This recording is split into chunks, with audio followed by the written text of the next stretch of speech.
Hello viewers, this is Jama Turk and you are watching my YouTube channel mister PST teacher.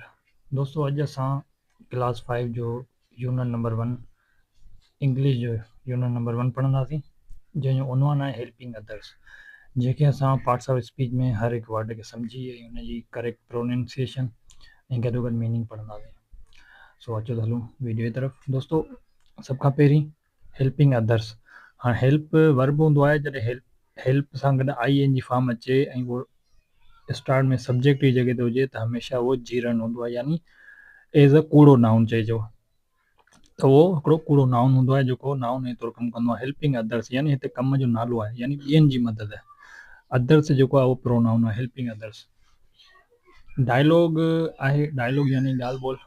ऐं after the holidays यानी मोकलनि खां पोइ। After हिते simple preposition आहे, the जेको आहे डिटरमाइनर आहे, आर्टिकल आहे। हॉलीडेज़ यानी मोकलूं, यानी मोकलनि खां पोइ। यास्मीन नाउन है। हेलो सबा यानी सलाम सबा। ग्रीटिंग इंटरजेक्शन है, ये सबा नाउन है। हाउ आर यू, तव्हां कीअं आहियो। हाउ इंटरोगेटिव एडवर्ब आहे, आर स्टेट बि ॾेखारे यू जी, यानी तव्हां कीअं आहियो। सबा चवे थी त I am fine, thank U, ऐं ठीकु आहियां, तव्हांजी महिरबानी। आई हिते प्रोनाउन आहे। एम लिंकिंग वर्ब आहे, फाइन एडजेक्टिव आहे। थैंक यू जेको आहे वर्ब आहे, इहो तव्हांजी। व्हाट अबाउट यू, अबाउट जेको आहे उहो सिंपल प्रीपोजिशन आहे। व्हाट अबाउट यू, तव्हां पंहिंजे बाबति ॿुधायो।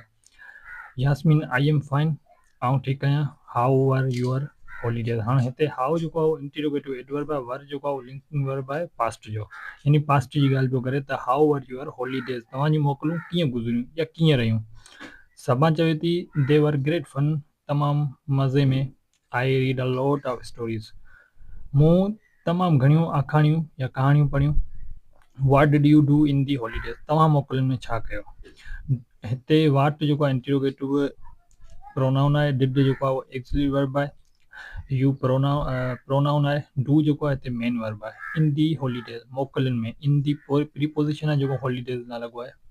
प्रीपोजिशन हमेशह नाउन खां पहिरियां लॻंदो आहे। Yasmeen I learn to make clay toys, मूं ठाहिणु सिखिया मिटीअ जा रांदीगा। लर्न हिते जेको आहे उहो वर्ब जी थर्ड फॉर्म आहे, लर्न जी लर्न।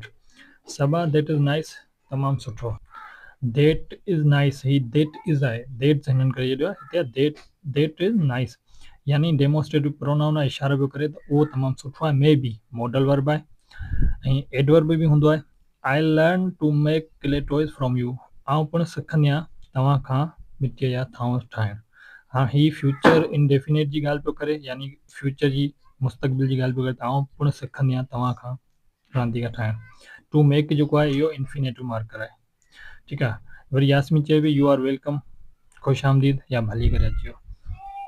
दोस्तों, उमेद आहे तव्हांखे वीडियो सुठो लॻो हूंदो। महिरबानी करे मुंहिंजे यूट्यूब चैनल खे सब्सक्राइब कजो, शेयर कजो वीडियो खे, ऐं खोड़ सारियूं दुआऊं कजो। महिरबानी।